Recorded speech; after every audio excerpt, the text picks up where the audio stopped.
अस्सलाम वालेकुम लिसनर्स, कैसे हैं आप सब। नावल दास्तान इश्क मोहब्बत बहुत ही बोल्ड और रोमांटिक नावल है।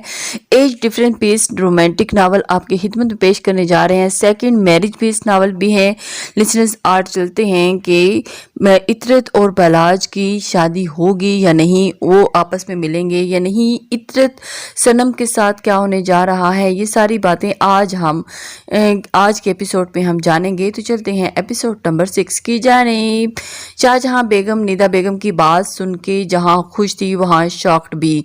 सुबह से ही उन्होंने सनम और इतरत को घर की सफाई में मासियों के साथ लगा रखा था। अभी तक ये बात इतरत के ज़ेरे इल्म में नहीं थी कि निदा बेगम अपनी बहन की फैमिली के साथ मंगनी की छोटी सी रस्म करने आ रही हैं, क्योंकि सनम, दाईजान, शाहजहां बेगम सभी ने बलाज के हक में फैसला दिया, मगर जिसका फैसला जानना जरूरी था, ज्यादा जरूरी था, वो अभी तक अनजान थी। शाहजहां बेगम को अपनी बेटी पे पूरा भरोसा था कि वो उनका फैसला सरहम करके मानेगी। फिर भी उन्होंने अभी तक इतरत को निदा बेगम के आने के मकसद के बारे से अनजान रखा। मगर अम्मा, अचानक हो तो ज्यादा अच्छा है। दाईजान सुबह की कई बार शाहजहां बेगम को बोल चुकी थी कि इतरत को निदा के आने का मकसद बता दो, उसका हक है पूरा इकरार का, मगर अब बता दो शाहजहां उसे। दाईजान के बेहद इसरार पे शाहजहां बेगम ने इतरत को बताने का फैसला किया। शाहजहां बेगम ने निदा बेगम के आने से 10 मिनट पहले इतरत को अपने कमरे में बुलाया। एक नफीस से जोड़ा खूबसूरत सा पीच कलर का ड्रेस उसे देकर तैयार होने को कहा। मगर मामा, इतना हैवी ड्रेस किसके लिए? मेरे पास इतना कैजुअल सूट है, इनमें से पहन लूंगी। इतरत, निदा आज यहाँ खास मकसद के लिए आ रही है। मतलब मामा? इतरत की छठी हिस्स जैसे उसे कुछ अनहोनी होने का इशारा किया। वो अपने बेटे बलाज के लिए तुम्हारा रिश्ता पक्का करने आ रही है, मंगनी की सूरत में। इतरत को लगा उसने कुछ गलत सुना। उसने वही रखी कुर्सी को थामा और एक बार शाहजहां बेगम से पूछा, निदा आंटी, आपने बेटे बलाज के लिए मेरा रिश्ता लेने आ रही हैं? हाँ बेटा, तुम्हें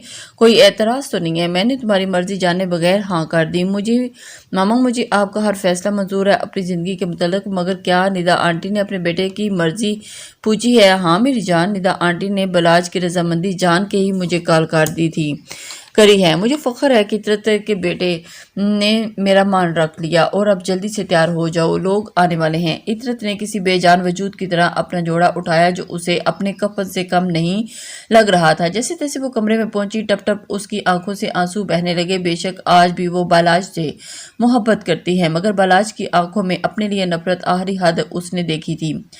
इतरत ने तैयार होने से पहले असर की नमाज पढ़ी। दुआ मांगते हुए वो बिलक पड़ी, या अल्लाह, तू दिलों के हाल बेहतर जानता है। तू जानता है मैं बेगुनाह हूँ। या अल्लाह, मेरे हक में अगर बलाज बेहतर है तो मैं तेरी रज़ा में राज़ी हूँ मेरे मालिक, मगर मुझे हौसला देना कि मैं अपनी माँ के फैसले पे साबित कदम रह सकूँ।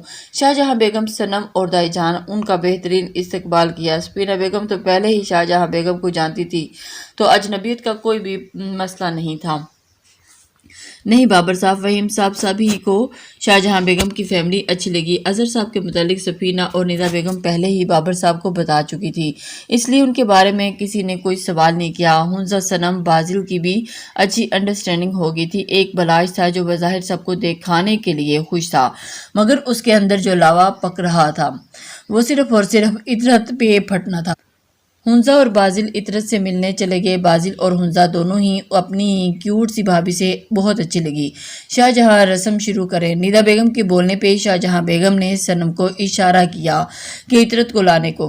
बलाज के सामने जाने का सुनते ही इतरत का दिल जोर जोर से धड़कने लगा। उसने सनम का हाथ बहुत जोर से थामा था। इतरत ने तहिया कर लिया था कि ना तो वो बलाज की तरफ देखेगी और ना ही उसके किसी तंज का जवाब देगी। इतरत को सामने आता देख बलाज ने घूर के उसे देखा। कुछ भी था तो मोहब्बत ना उसकी वो पहली। सनम ने बलाज के बराबर में उसे बिठा दिया। मंगनी की रस्म शुरू हुई। बलाज ने निदा बेगम से रिंग लेके इतरत के सामने अपना हाथ किया। इतरत ने थोड़ी हिचकिचाहट से बलाज के हाथ में हाथ दिया। बलाज ने जैसे ही इतरत का हाथ अपने हाथ में लिया, उसकी एक हार्ट बीट मिस हुई। इतरत का हाल भी कुछ ऐसे ही था। बलाज ने उसके हाथ की तीसरी उंगली में डायमंड की रिंग पहना दी। इतरत को शाहजहां बेगम ने रिंग दी जो उसने बलाज की तीसरी उंगली में बिना उसका हाथ टच किए पहना दी। बाजिल, सनम, हुंजा तीनों ने इन दोनों के ऊपर गुलाब की पत्तियां बारिश कर दी। यह हुंजा का प्लान था। कुछ देर पहले से ही دونوں ایک ساتھ ہنسے تھے۔ ارے بھائی، ان بچوں کو تو تھوڑا اکیلا چھوڑو تاکہ یہ لوگ ایک دوسرے کو جان سکے۔ دائی جان کی بات سن کر پانی پیتے ہوئے بلاج کا پھندا لگ گیا۔ ارے بیٹا دھیان سے۔ شاہجہاں بیگم کے کہنے پہ بلاج نے ہاں میں ہاں گردن ہلا دی۔ عطرت کے ہاتھوں میں موجود گلاب اور موتیوں کے کنگن پہ کئی بار بلاج کی نگاہیں پھٹکی تھیں۔ بلاج بھائی مجھے تو آپ ملے نہیں، صنم نے ایک دم بلاج کے سامنے آ کے کہا۔ بلاج نے مسکرا کر کہا، آپ سے ملے بغیر ہمارا گزارا کہاں ہے، آخرکار اکلوتی سالی ہیں۔ یہ کہہ کر بلاج نے اپنے پاکٹ میں سے ایک مخمل کی ڈبیا نکال کے صنم کو دے دی اور کہا، تمہارے بھائی کی طرف سے تمہارے لیے۔ صنم نے پہلے شاہجہاں کو دیکھا اور پھر انہوں نے ہاں میں گردن ہلائی تو صنم اس ڈبیا کو تھام لیا۔ عطرت نے گردن گھما کے اس دشمن جانا کو دیکھا۔ بھلے اس سے نفرت کرتا ہے مگر اس سے جڑے رشتے کا احترام ہے اسے۔ بلاج بھائی اپنا موبائل دیں، ہم نے پکس لینی ہے۔ بازل ہے کہنے پہ بلاج نے اسے موبائل دے دیا۔ دل کھول کے صنم بازل ہنزا نے پکس بنائی۔ صنم نے بلاج کو موبائل واپس کرتے ہوئے ہلکی سی سرگوشی کی۔ بلاج بھائی اس میں آپ ہی کو نمبر سیو کر دیا ہے میں نے۔ صنم کے کہنے پہ عطرت جو ان دونوں کی سرگوشی سن چکی تھی اس کا دل چاہا کہ گلا دبا دے۔ صنم کو سبھی کھانا کھانے گئے تو دونوں اکیلے رہ گئے۔ جب بلاج نے اپنے طنز کے تیر چلانا شروع کیے، ہاتھ تو ایسے کپکپا رہے تھے جیسے پہلی بار ہاتھ تھاما ہو تمہارا۔ اوہ میں تو بھول ہی گیا تھا، تمہیں تو کسی اور کی باہوں کی عادت ہو گئی ہے۔ منع کیوں نہیں کرا اس رشتے سے؟ بلاج کے کہنے پہ عطرت نے بلاج کو دیکھا۔ اس نے تہیہ کر لیا تھا کہ بلاج کے کسی بھی طعنے کا جواب نہیں دے سکے گی، مگر اس کا جواب دینا عطرت نے ضروری سمجھا۔ اس سے پہلے کہ عطرت کچھ بولتی، صنم نے اسے اور بلاج کو کھانے کے لیے آواز دی۔ عطرت نے اٹھتے ہوئے بلاج سے کہا، تو میں تو منع نہیں کر پائی بقول آپ کے ڈھیٹ اور بے وفا، مگر آپ فرما برداری کا ثبوت دیتے ہوئے اپنی ماما کو منع کر کے عطرت نے اس کے سارے طعنوں کا ایک جواب دے کر اسے لاجواب کر دیا۔ اوف آج تو بہت تھک گئے، صنم نے بستر پر لیٹتے ہی کہا۔ صحیح صبح وہ جلدی ریہرسل کے لیے چلی گئی تھی سائم کے ساتھ۔ شانزی اور صنم جو سانگ پلے کیا تھا اس پہ سائم کا ہنس کے برا حال ہو گیا تھا۔ دوبارہ سائم نے اپنی پسند کا سانگ پہ ریہرسل کروائی صنم سے، جس پہ صنم کی اچھی خاصی بینڈ بج چکی تھی۔ سائم کے چھونے پہ صنم کی کئی بار ڈری جو سائم نے چھپ نہ سکا، پھر اسے ایڈجسٹمنٹ ہونا پڑا کمپٹیشن جیتنے کے لیے۔ آج بہت نزدیک سے صنم نے سائم کو دیکھا، اچھا خاصا ہینڈسم لگا وہ اسے۔ صنم کو دل نے کئی بار صنم نے بے ایمانی کی مگر صنم ہر بار اسے روکتی۔ شانزے کو بھی وہ کال پہ سب کچھ بتا چکی تھی اور شانزے خوش تھی کہ چلو صنم نے حصہ تو لیا۔ دوپہر میں شاہجہاں بیگم کی کال آنے پہ صنم کو اپنی ریہرسل چھوڑ کے آنا پڑا۔ ابھی اس کی آنکھیں نیند سے بیدار بند ہو رہی تھی جب اس کا موبائل بجا اور اس نے نمبر دیکھا تو انجان تھا۔ اس نے لائن کاٹی اور دوبارہ لیٹ گئی۔ پھر واٹس ایپ پہ میسج آنے لگے ادھر ادھر اسی نمبر کے، ہیلو ہائے کیسی ہیں وغیرہ وغیرہ۔ صنم کی تو بس یہی تک تھی، ایک تو وہ اتنا تھکی تھی اور اس پہ رانگ نمبر اس نے سونے نہیں دے رہا تھا۔ صنم غصے سے اٹھ کے بیٹھ گئی اور اس نمبر پہ وائس بھیجنا شروع کی۔ کون ہو الو کے پٹھے کمینے، گھر میں ماں بہن نہیں ہے، آدھی رات کو لوگوں کو نیند خراب کرتے ہو، بدتمیز جاہل، اب اگر میسج آیا نا تو پولیس بھجوا دوں گی تیرے گھر پر۔ یہ وائس میسج کے صنم لیٹی ہی تھی کہ ایک اور میسج آیا اور جس پہ رونے والا ایموجی کے ساتھ لکھا ہوا تھا سائم۔ صنم نے جب سائم لفظ پڑھا تو فوراً کال ملا دی۔ آگے سے سائم نے کہا، یار اچھی خاصی گالیاں بکتی ہو تم تو، کام والی گالیوں والے تھے اور تمہارے انجان بن کے کیوں تنگ کر رہے تھے، جب ٹھرکی پن کرو گے تو آگے سے گالیاں ہی۔ ایک منٹ میں آگے بات بولنے سے پہلے ہی صنم چونکی، میرا نمبر کہاں سے آیا تمہارے پاس، میں نے تو نہیں دیا تھا تمہیں۔ صنم کی بات سن کے فون کے اس طرف سائم مسکرایا اور کہا، سامنے رکھے موبائل سے نمبر نکالنا کون سا مشکل کام ہے، کیوں تمہیں برا لگا میرا تم سے رانگ نمبر بن کے مذاق کرنا؟ اگر سیدھی طرح بول دیتے کہ کون ہو تم تو برا نہیں لگتا۔ رانگ نمبر والی حرکت تھی کیونکہ اگر کال یہ ٹیکسٹ ماما دیکھ لیتی تو انہیں سمجھانا مشکل ہو جاتا، کیونکہ میں اور آپ ہی اپنے موبائل میں پرائیویسی نہیں لگاتے۔ ریئلی؟ سائم کی بات پہ وہ کافی حیران ہوا۔ اچھا سوری۔ سائم کے سوری کرنے پر صنم نے مسکرا کر کہا، اٹس اوکے، وہ دراصل تم گھر میں سے آنے کال پہ ایک دم چلی گئی تھی تو اسی وجہ سے میں پریشان ہو گیا تھا۔ سب ٹھیک ہے نا؟ ہاں ٹھیک ہے۔ سائم کے پوچھنے پہ صنم نے آج کی تقریب کا بتایا اور پھر نہ رکنے والی باتوں کا सिलसिला चल निकला। जिस सनम को वो अभी नींद से झोंके लग रहे थे, अब उसे बात करते हुए 1 घंटा गुजर चुका था। अपने हाथ में मौजूद मंगनी की अंगूठी देख के इतरत मुस्कुराई। बेशक उसका रब उसकी मोहब्बत लुटा चुका था महरम की सूरत में। अभी भी एक हालात ही, न जाने कब वो पुर होगी, जब उसे मोहब्बत मुकम्मल मिलेगी।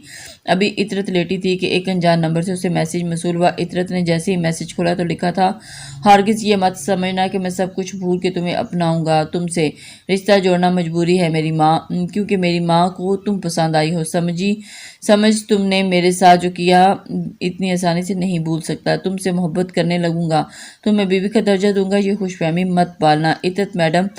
इतरत ने नंबर सेव किया तो व्हाट्सएप पे नंबर शो हुआ जिस पे बलाज की पिक थी। वो पहले ही मैसेज पूरा पढ़ के समझ गई थी कि कौन है। इतरत ने पहले वॉइस करने का सोचा, मगर अब उसने बलाज की तपाने का पक्का इरादा कर लिया था। जब वो बेवफा है ही नहीं तो डर के क्यों सही ये इल्ज़ाम। इतरत ने हाल ही एक मैसेज किया जो बलाज को आग लगाने के लिए काफ़ी था। मिस्टर बलाज खान, मैंने भी बेकार की सोचें पालना छोड़ दी हैं। वो अभी भी उन लोगों के लिए जो दिमाग से खाली हैं। उन्हें सिर्फ अपनी बात समझ में आती है, सामने वाले की नहीं। और रहा सवाल खुशफहमी का, तो मैं इतरत अज़हर एक बड़े साइज़ का कुत्ता ज़रूर पालना गवारा करूंगी, मगर बलाज खान को लेकर खुशफहमी नहीं।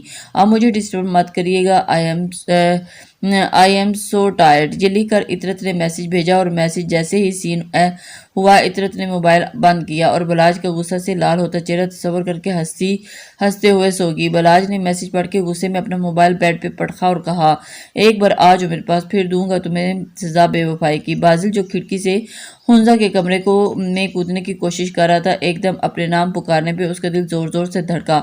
जब उसने पीछे से आवाज़ देने वाले को देखा तो सुकून का सांस लिया। बलाज भाई, आपने तो डरा दिया। मैं समझा पापा आ गए। बाजिल, ये क्या कर रहे हो? ऐसे किसी लड़की के कमरे में जाना मुनासिब नहीं होता। बाजिल बलाज के लहजे से अंदाज़ा लगा चुका था कि बलाज को बाजिल की ये बात पसंद नहीं आई। वो, बलाज भाई, हुंजा गेट नहीं खोल रही तुम्हारा? अभी इससे कोई ऐसा रास्ता नहीं है जो रात के इस पैर तुम्हारे लिए अपने कमरे का दरवाज़ा खोले। तुम्हें इस वक्त अगर हुंजा के कमरे में जाते हुए घर का कोई भी बड़ा देख लेता तो जानते हो कितना फसाना बन जाता। तुम्हारे तो कुछ नहीं जाता, हुंजा की ज़ात निशाना बनती। अगर इतना ही शौक है तो उसे अपने हक जताने का, तो उसे अपने नाम करो, अपना महरम बनाओ। पहले हलाल तरीके से, फिर हक जताना उस पर। और रात के किसी पैर उसके कमरे में जाओगे तो कोई देखेगा भी तो एतराज़ नहीं करेगा। बाजिल, बच्चे नहीं हो अब। एक लड़का लड़की तन्हाई में जब मिलते हैं तो तीसरा उनके दरमियान शैतान होता है। बलाज की बातें बाजिल को काफ़ी सही लगी और उसे शर्मिंदा होकर कहा, सॉरी बलाज भाई, आइंदा ऐसी हरकत नहीं करूँगा। चलो आप कमरे में चलो और सोचो हुंजा को अपना बनाने के लिए बाबर अंकल को कैसे मनाना है। बलाज ने बाजिल के कंधे पे अपना हाथ फैलाते हुए कहा, ओफ, एक तो बाबा किसी हिटलर से काम नहीं, उनकी शक्ल देखते ही अपने लफ्ज़ों से तो अपनी आवाज़ से भी महरूम हो जाता हूँ। बाजिल ने इतनी अफसरदा शक्ल बना के ये बात कही कि बलाज का कहका बुलंद हुआ। सनम अगला नंबर। आगे की बात साइम के मुंह में ही रह गई। सनम को देख के वाइट और ब्लैक कलर के कंट्रास्ट में घेरेदार फ्राक पहने, बालों के ऊंची पोनी टेल बांधे, सिंपल से मेकअप में आंखों पे लाइनर का पर्दा डाले सनम साइम को कोई डांसिंग डॉल लग रही थी। साइम के लब मुस्कुराए। जो बात कहने आया था सनम भूल गया, मगर सनम उसके पुकारने पर परेशानी के आलम में अब तक पहुंची और कहा, साइम साहब ने एक से बढ़कर एक परफॉर्मेंस दी है। सनम ये कहते हुए बाकायदा अपनी बात मुकम्मल कर रही थी और साइम उंगली अप्स में चटका रही थी। और फिर साइम ने उसके दोनों हाथ अपने हाथ में लिए और अपनी ग्रीन आंखें उसकी सी आंखों में मिलाकर कहा, इधर देखो मेरी तरफ। सनम ने बहुत ही अफसरदा शक्ल बना के उसकी आंखों में देखा तो साइम ने कहा, मुझ पे भरोसा है ना सनम? तुम्हारे भरोसे पे तो यहाँ खड़ी हूँ, बस रेडी हो जाओ, इंशाल्लाह हम ही जीतेंगे। अपना नाम अनाउंस होने पे ये दोनों स्टेज पे पहुंचे और उनका सॉन्ग प्ले हुआ, in the sun and sand and the sea and the night and I am feeling alright and I am feeling alright। Saim ने सनम का हाथ पकड़कर उसे अपने करीब किया। क्यों लम्हा खराब करे, गलती बेहिसाब करे। साइम ने सनम के कंधों को से पकड़कर घुमाया और उसकी फिंगर पकड़ के गोल गोल घुमाया। सनम का एक हाथ अपनी कमर के पीछे किया और वाकई ही किसी डांसिंग डॉल की तरह नाच रही थी। दो पल को जो नींद उड़ी पूरे सारे ख्वाब करे। سائم نے سنم کو چھوڑا اور اپنے دونوں کندھے اوپر نیچے کر کے سٹیپ کیا۔ اور کیا کرنے ہیں عمروں کے وعدے، یہ جو رہتے ہیں رہنے نہیں آدھے۔ سائم نے سنم کے بیک پہ جا کر اس کے ساتھ ہاتھ نیچے کر کے دونوں ہاتھوں کو ملا کر ٹانگوں کو لیفٹ رائٹ کر کے سٹیپ کیے۔ دوبارہ نہیں، ایک بار صحیح۔ سائم نے سنم کے اپنے پاس کر کے اس کے لب بے حد قریب جا کر اس کے کس کرنے کی پوزیشن میں ایک سٹیپ کیا اور ایک رات کی کر لے تو یاری۔ سائم نے سنم کو آنکھ مارتے ہوئے اس کا ہاتھ پکڑتے ہوئے اسے اپنے چاروں طرف گھمایا۔ صبح تک مان کے میری بات، اسے زور سے ناچی کے گھنگرو ٹوت کیے۔ سائم اور سنم نے پھر اس گانے کا ہوک سٹیپ ایک ساتھ کیا، چھوڑ کے ساری شرم اور لاج۔ سنم نے آگے بڑھ کر سائم کی شرٹ پکڑ کے نیچے بیٹھتے ہوئے ایک سٹیپ کیا اور میں ایسے زور سے ناچی کہ گھنگرو ٹوت گئے۔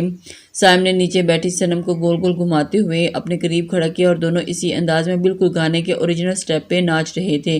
ہر طرف تالیوں کا شور تھا، دونوں کی کیمسٹری لاجواب تھی۔ کئی بار دونوں ڈانس کرتے ہوئے ایک دوسرے کے بے حد قریب آئے تھے۔ سائم کا دل آج الگ انداز سے دھڑک رہا تھا، سنم بھی آج خوشی سے بھرے انجوائے کر رہی تھی۔ ان کی پرفارمنس ختم ہوئی اور ان کے بعد ایک اور پرفارمنس کے بعد رزلٹ اناؤنس ہوئے۔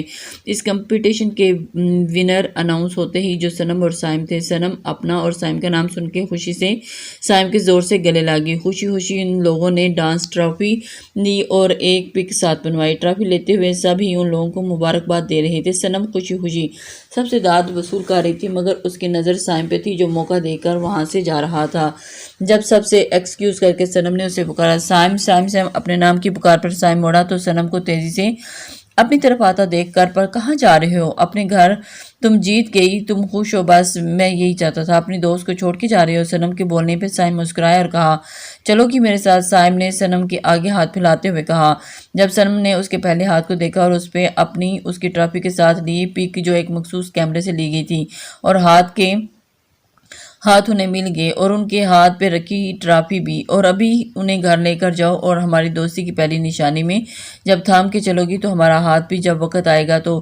سنم کے کہنے پر سائم نے مسکرا کے ان دونوں چیزوں کو تھاما اور کہا، مجھے اس وقت کا انتظار رہے گا سنم جب تم میرا ہاتھ تھام کے میرے ساتھ چلو گی۔ سنم نے ایک نظر مسکرا کر سائم کو دیکھا اور کلب سے چلی گئی۔ سائم نے بھی اسی وقت گھر کی طرف چل پڑا۔ بہزاد کی گاڑی سگنل پہ رکی جب اسے ایک موبائل شاپ پہ شانزے کھڑی دکھائی دی۔ بہزاد نے اسی سگنل پہ اتر کے ڈرائیور کو گاڑی کے پار کرنے کو کہا اور بھائی مجھے گولڈن کلر میں ہی چاہیے پلیز۔ سنم موبائل والے سے کسی بات پہ بحث کر رہی تھی۔ بہزاد خاموشی سے اس کے پیچھے جا کے کھڑا ہو گیا، تو میں آپ کو کہہ تو رہا تھا کہ آپ آئی فون پرو میکس لے لیں گولڈن میں، آپ یہ کہہ رہی ہیں کہ آپ افورڈ نہیں کر سکتی۔ موبائل والے کے کہنے پر شانزے نے بہت دھیمے لہجے میں کہا، اچھا رہنے دے موبائل گولڈن، میں وہ سلور ہی دے دو سامسنگ کا۔ شانزی موبائل لے کر جیسے ہی پلٹی تو پیچھے کھڑے بہزاد سے ٹکرائی۔ اگر بہزاد کے کوٹ کو نہیں پکڑتی تو دھڑام سے نیچے گر جاتی۔ جیسے ہی وہ بہزاد کا ہاتھ شانزے کی کمر پہ تھا اور اسے تھامنے کے لیے شانزے کو بہزاد کا ہاتھ کسی گرم سلاخ جیسا لگا اور اپنی کمر پہ اس نے غصے سے بہزاد کا ہاتھ اپنی کمر سے ہٹایا اور جانے لگی۔ جب بہزاد نے اس کی کلائی کو تھاما اور اسے اپنے قریب کیا اور موبائل والے کو آئی فون گولڈن والا پیک کرنے کو کہا، چھوڑے مجھے، کیا بدتمیزی ہے یہ، چپ چاپ کھڑی رہو۔ شانزے بھی بدتمیزی کری تو میں تمہیں نہیں چھوڑوں گا، 2 دن تک اپنا چہرہ آئینے میں دیکھ نہیں سکو گی، یہاں تماشا نہیں کرو، چپ چاپ کھڑی رہو ورنہ رسوائی تمہاری ہوگی۔ اگر تم چپ چاپ کھڑی نہیں رہی میرے ساتھ تو جو بدتمیزی اس کے بدلے میں تمہارے ساتھ میں کروں گا تمہیں تو ناگوار گزرے گی، مگر یہاں کے لوگ بہت انجوائے کریں گے۔ بہزاد کی دھمکی سے شانزے ڈر گئی اور پھر اسے لگا کہ اسے پاگل آدمی نے اچھے کوئی امید بھی نہیں کی جا سکتی۔ بہزاد نے موبائل والے سے موبائل لے کر شانزے کو دے دیا اور کہا، جو تمہیں پسند ہے وہ تمہارا ہے۔ بہزاد کی بات کا مطلب شانزے سمجھ نہیں پائی تھی اور اس نے بہزاد کے ڈر سے موبائل ہاتھ میں ضرور لیا تھا، مگر اس نے پکا ارادہ کر لیا تھا کہ وہ اس شاپ سے نکلنے کے بعد اس موبائل کے ساتھ کیا کرے گی۔ شانزے کے اتنے آرام سے موبائل لینے پہ بہزاد کے لب تنزیہ مسکرائے تھے، سمجھ تو وہ بھی شانزے کو گیا تھا اچھی طرح سے۔ موبائل شاپ سے نکلتے بہزاد کی گاڑی اور گارڈ سامنے کھڑے تھے۔ شانزے کی نظریں سامنے چلتے ہوئے روڈ پہ تھی اور بہزاد اس پہ شاپر جیسی۔ شانزے نے جیسے ہی موبائل کا ڈبہ چلتے ہوئے روڈ پہ یہ سوچ کر پھینکنا چاہا کہ کوئی بھی گاڑی اسے رون دے گی، مگر شانزے کی یہ سوچ اس پہ ہی بھاری پڑ گئی۔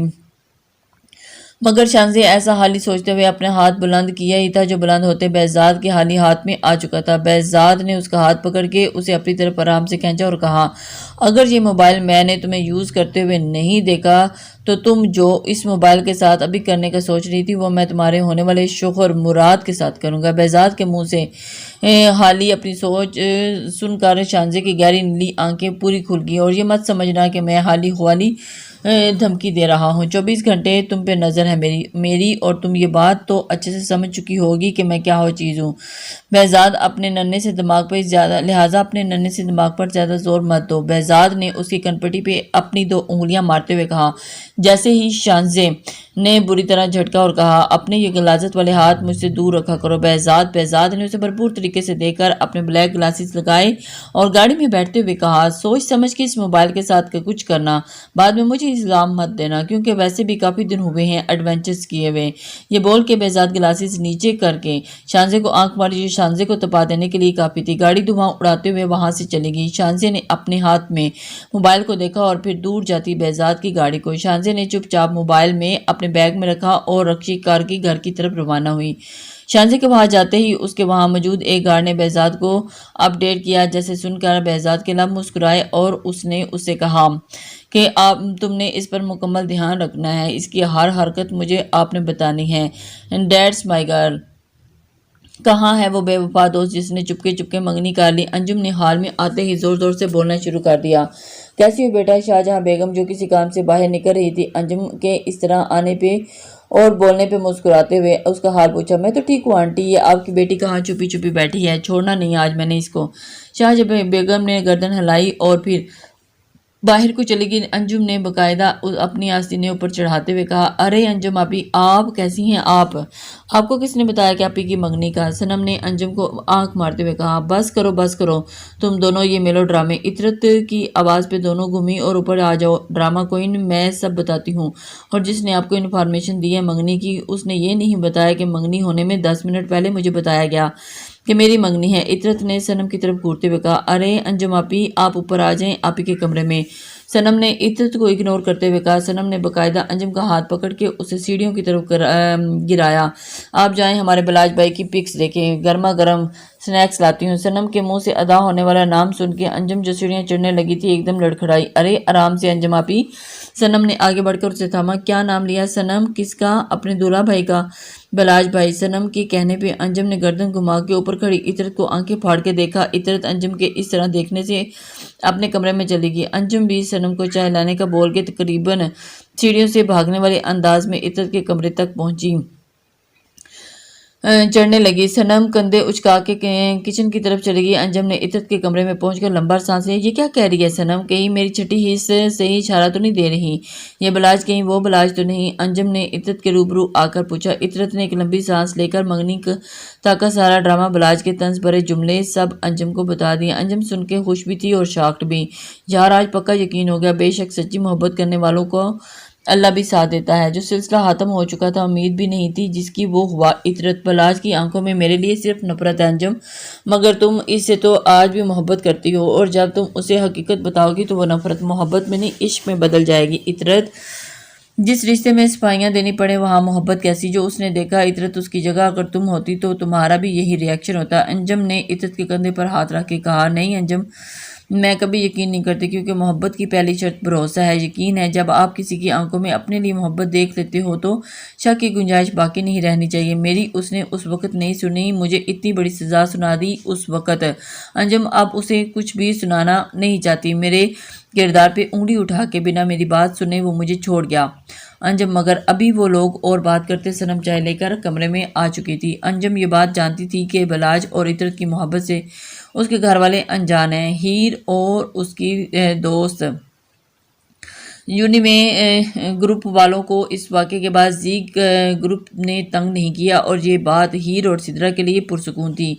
हीर अपनी स्टडी पे ही फोकस कर रही थी और उसने अभी तक लंदन शहर देखा भी नहीं था, जबकि वो पहली बार अपने शहर से तो क्या अपने मुल्क से भी बाहर नहीं निकली थी। और आज वो लोग एक असाइनमेंट बनाने के चक्कर में काफ़ी थक गए थे। हीर के ग्रुप के बाकी स्टूडेंट हॉस्टल चले गए, मगर हीर और सिद्रा अभी भी लाइब्रेरी से निकली थी। यार सिद्रा, कैंटीन चलते हैं, बहुत भूख लग रही है। तो ही کھانا کھا لیتے ہیں، بلا ہوا بس ذائقہ کھانا میں تو ہاسٹل ہی جا کر کھاؤں گی۔ یار چل لے تو کینٹین۔ یار اللہ کو مان ہیر، تو نے اچھی خاصی میری بینڈ بجا دی ہے اس اسائنمنٹ میں جا رہی ہوں ہاسٹل، اگر ویج برگر ملے تو میرے لیے لیتی ہوئی آ جانا، ورنہ میں وہیں ہاسٹل کا کھانا کھا لوں گی۔ اچھا چل صحیح ہے، تو جا۔ سدرا ہاسٹل کی طرف بڑھی تو ہیر نے بھی کینٹین کی طرف رخ کیا۔ ابھی وہ برگر لے کر مڑی ہی تھی کہ سامنے زی کا گروپ کھڑا تھا، مگر زاویان ان میں شامل نہیں تھا۔ ہیر ان کو اگنور کر کے فی الحال جانے کا ارادہ رکھتی تھی، کیونکہ ایک تو کینٹین تقریباً خالی تھی اور اوپر سے وہ اکیلی تھی، اس لیے اس نے فی الحال ان لوگوں کو اگنور کیا اور جانے لگی۔ تبھی ماشا نے اس کا راستہ روکا اور اس کے ہاتھ میں جیسے ہی برگر چھیننے لگی، کسی نے ماشا کا ہاتھ پکڑا۔ زی میں آج اسے نہیں چھوڑوں گی، اس نے تھپڑ کا بدلہ لے کر رہوں گی۔ چھوڑو میرا ہاتھ ماشا، میں تمہیں منع نہیں کیا، نہ کہ ان کو تنگ نہیں کرنا۔ زویان کے کہنے پہ ہیر نے نگاہ اٹھا کے سے دیکھا، تم اسی کے پیچھے مجھے ہرٹ کر رہی ہو؟ جی ماشا لیو می نو، یہ بول کر ماشا نے اپنا ہاتھ چھڑوایا اور دوبارہ ہیر کے پہ حملہ کرنا چاہا، جہاں زویان نے گھومتا ہوا چماٹ ماشا کے منہ پر مارا۔ ماشا سمیت اس کے گروپ کے سارے لوگ زاویان کو دیکھنے لگے۔ ماشا نے آنکھوں میں حیرانگی لے کر کہا، تم نے اس کے پیچھے مجھے مارا، آپ جائیں پلیز۔ زاویان نے ماشا کو اگنور کر کے ہیر سے کہا، جو ڈری سہمی کھڑی تھی۔ زویان کے بولنے پہ تیزی سے کینٹین سے نکلی اور ہاسٹل میں جا کے ہی سانس لی۔ کمرے میں پہنچ کر لمبی لمبی سانس لی ہیر نے۔ سدرا جو واش روم سے باہر نکلی تھی، ہیر کی ایسی حالت دیکھ کر گھبرا گئی۔ کیا ہوا ہیر، تم اتنی گھبرائی ہوئی کیوں ہو؟ سدرا کے پوچھنے پہ ہیر نے جو اسے بتایا وہ سدرا کے لیے ناقابل یقین تھا۔ یقین نہیں آ رہا مجھے ہیر، آج زی نے ماشا کو تھپڑ مارا، وہ بھی تمہارے لیے۔ یقین تو مجھے بھی نہیں آیا جب زویان نے ماشا کو روکا۔ اوف، اچھا ہوا وقت پہ زاویان آ گیا۔ سدرا کے کہنے پہ ہیر نے ہاں کر دی، ہاں گردن میں ہلا۔ السلام علیکم لسنرز۔